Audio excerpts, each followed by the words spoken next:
Hablamos ahora de la nueva ley de educación y los cambios que esta ley LOMLOE, conocida como la ley CELA, que se aprobaba ayer por la tarde en el Congreso de los Diputados, nos trae a la escuela. Está con nosotros Federico Faust, secretario general en la región de Murcia de la Federación de Sindicatos Independientes de Enseñanza. Es el sindicato mayoritario en la enseñanza concertada y uno de los más representativos en la privada. Hay que recordar que la enseñanza concertada supone el 30% de los centros educativos de la región, donde trabajan más de 6.000 profesionales y donde estudian 86.000 alumnos. Federico, vamos a hablar de esos 6 puntos principales de la ley CELA y que van a suponer, ¿no?, para nuestros centros educativos. Buenos días. Hola, buenos días. Cuéntenos, ¿por qué la educación concertada está en contra de la ley CELA? ¿Qué propone la ley en relación a la educación en estos colegios concertados? Pues mira, con la pregunta casi se responde. Una ley educativa no puede tener apellido, no puede ser una ley CELA. Nosotros defendemos un diálogo, un consenso de la sociedad donde no se excluya a nadie y donde se llegue a un pacto educativo donde tengamos una ley educativa de largo recorrido, no que dure lo que va a durar esta, que es hasta el cambio de gobierno. Federico, ¿qué consecuencias tendría para los centros concertados? Bueno, pues para los centros concertados esta ley lo que hace es poner en riesgo los puestos de trabajo y el cierre de centros concertados, porque ya no van a poder elegir los padres, no van a poder decidir a qué centro quieren llevar a sus hijos, sino que la Administración irá ubicándolos preferentemente en unidades públicas, en centros públicos. La ley CELA aumenta además las restricciones hacia la educación concertada, ya que contempla que no podrán percibir cantidades de las familias por recibir enseñanza sus hijos de carácter gratuito. Tampoco podrán solicitar el pago de cuotas a través de sus fundaciones. ¿Esto qué va a suponer para estas escuelas, para estos centros educativos? Mira, lo primero es que la enseñanza en los centros concertados es gratuito. Los centros concertados, los profesores, estamos en pago delegado. Entonces, no recibimos ningún dinero de privado por parte de las familias. Entonces, todas las administraciones públicas, todas de cualquier gobierno, han reconocido que el módulo de conciertos para sostener los centros educativos concertados es deficitario, que les falta en torno a un 30% más para realmente cubrir las necesidades de mantenimiento que tienen los centros concertados. Por eso existe la implicación de las familias que voluntariamente hacen donaciones para ese proyecto educativo. Esa colaboración del colegio en la educación de las familias pueda subsistir, porque no está bien financiado. Entonces, lo que pedimos es que se financie correctamente a coste real, el puesto escolar a coste real, y que llegue ese dinero y esos recursos para que las familias no tengan en ningún momento verse obligadas a participar pues, en mejorar las instalaciones de su centro, con aires acondicionados, con filtros EPA, porque no llegan recursos de ningún lado. Además, Sí. Federico, da más importancia a la cercanía del domicilio de residencia, que se convierte en casi el único criterio para la admisión de los alumnos en los centros educativos. Es decir, si no me equivoco, es la eliminación del distrito único. Efectivamente, entonces esto es una tontería porque en Murcia precisamente más del 90% de las familias, sus hijos han podido acceder al centro que deseaban en primera opción, más del 90%, teniendo el distrito único. El distrito único favorece precisamente que no se generen guetos, sino que la familia pueda decidir libremente dónde llevar a sus hijos. Con esto de limitar a una zona en concreto los alumnos que pueden escolarizar, le quita libertad a las familias quita libertades que son fundamentales, reconocidas en la Constitución, y puede incluso hasta generar guetos.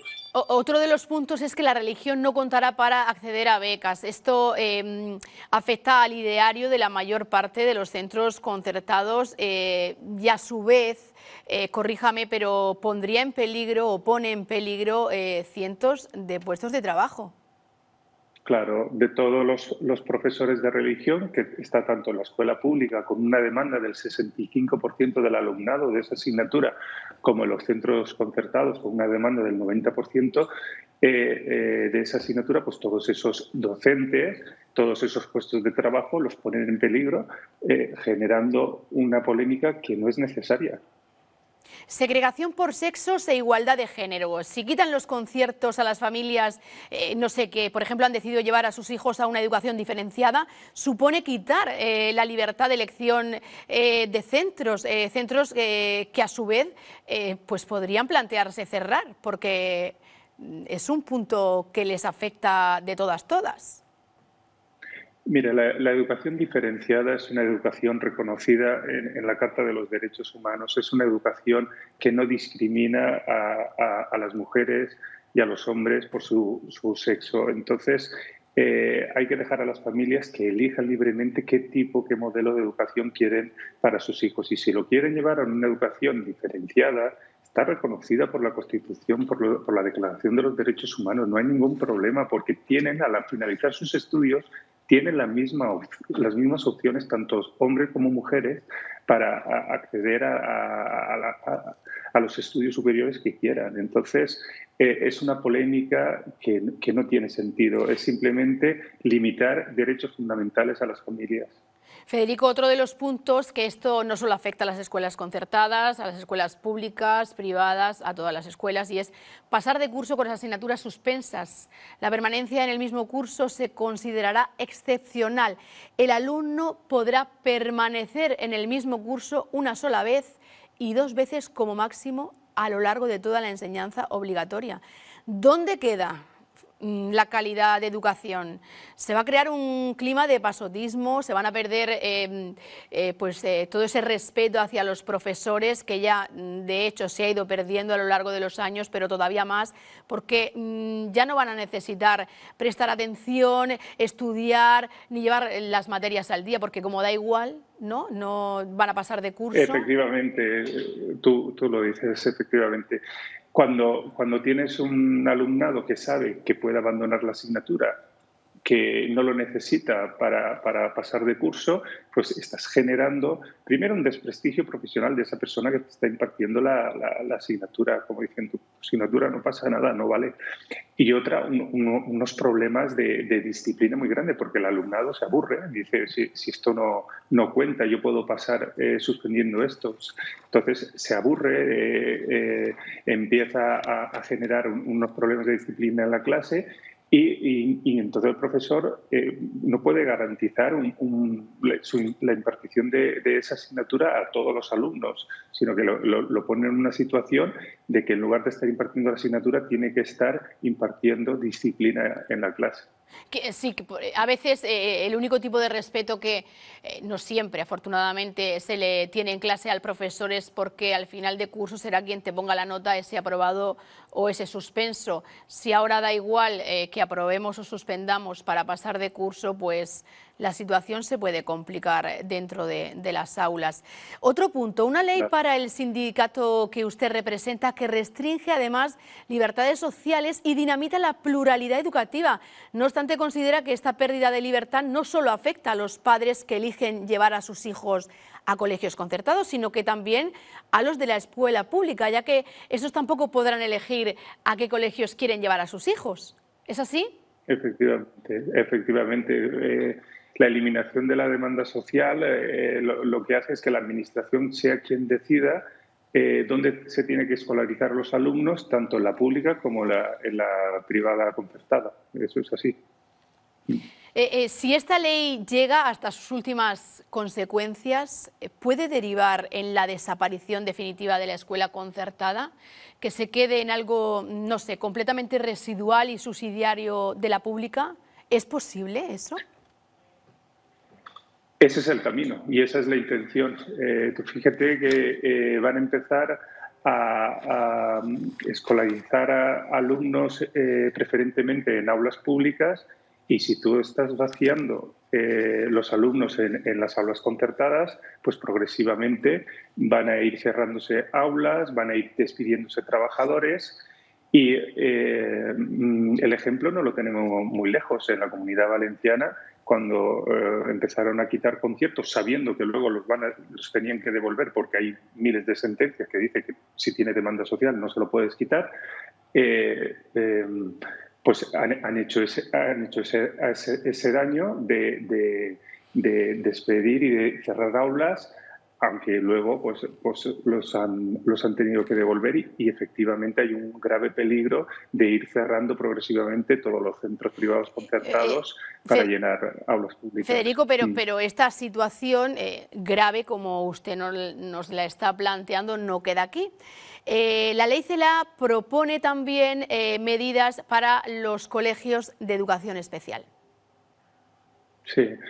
Vamos a ver, cuando la ley CELA dice que en los centros de educación especial los padres solo los va a oír, pero va a decidir la administración dónde los va a escolarizar, lo que pretende en un plazo, además, en un plazo de 10 años, pretende que todos los alumnos puedan estar integrados en centros ordinarios.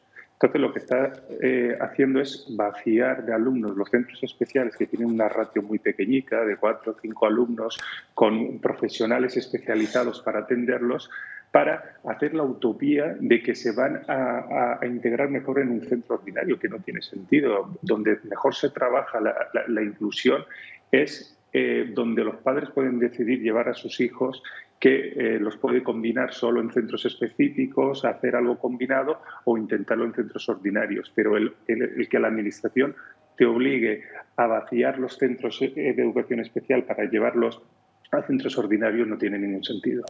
Pero no solo los centros de educación concertada ni los centros de educación especial.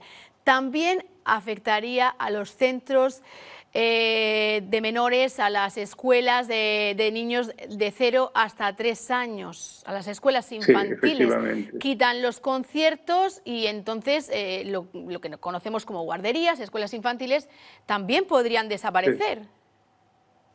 Sí, fíjate que todos los centros privados de educación infantil de 0 a 3 años, todos los centros privados corren el riesgo de desaparecer, porque en un plazo de 8 años lo que quieren es integrar plazas suficientes públicas en centros de educación infantil y primaria, en los CEI, y no consideran, no contemplan la posibilidad de decir, mira, en lugar de crear plazas de los centros de educación infantil y primaria públicos, vamos a dar la posibilidad de concertar a los centros privados de educación infantil para que todos esos trabajadores y esa infraestructura creada no se pierda, no generemos paro y no cerremos empresas. Pues en lugar de eso, en 8 años está previsto que se canalice todo con plazas suficientes a través de centros de educación pública, lo que va a generar más impuestos para pagar todo eso que se quiere generar, y el despido de muchísimos trabajadores de la enseñanza de 0 a 3 años y el cierre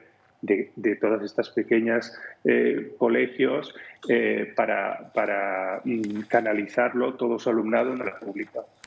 No solo de los trabajadores de la enseñanza de 0 a 3 años, sino también de las escuelas concertadas, que como decíamos al principio son 6.000 profesionales, donde estudian 86.000 alumnos. Para evitar todo esto, el próximo domingo, día 22, hay convocada una manifestación con vehículos que tiene como objetivo ¿qué? Mira, la manifestación con vehículos está convocada por la plataforma Más Plurales, donde nuestro sindicato está integrado y está trabajando activamente, y solo se realizará en la ciudad de Murcia. Esa es la manifestación. Ahora mismo, con las restricciones que hay, solo podrán asistir las personas que tengan su domicilio familiar en Murcia o las pedanías. Entonces, lo que demandamos en esa manifestación es visibilizar la cantidad de puestos de trabajo, de centros y de familias que no van a poder elegir con libertad a dónde llevar a sus hijos o cómo educar a sus hijos, en qué centros educarlos y poder tener opciones de si quieren un centro de titularidad pública o un centro de titularidad privada porque el proyecto de uno le gusta más o le gusta menos. Eso es lo que queremos visibilizar este domingo de 11 de la mañana a 1 con una caravana en vehículos, no bajaremos, que saldrá desde Juan Carlos I a la zona, a la altura del Carrefour Zaraiche, llegará a la circular, subirá por la Gran Vía hasta la Glorieta, pasando por frente a Reina Sofía y de vuelta. Eso va a ser una manifestación para concienciar, ¿no?, a la sociedad sobre los efectos que la reforma educativa que impulsa el Gobierno de España tendrá sobre el sistema educativo. Federico Faust, secretario general en la región de Murcia de la Federación de Sindicatos Independientes de Enseñanza. Gracias por acompañarnos en este informativo matinal. Buenos días. Buenos días. Adiós.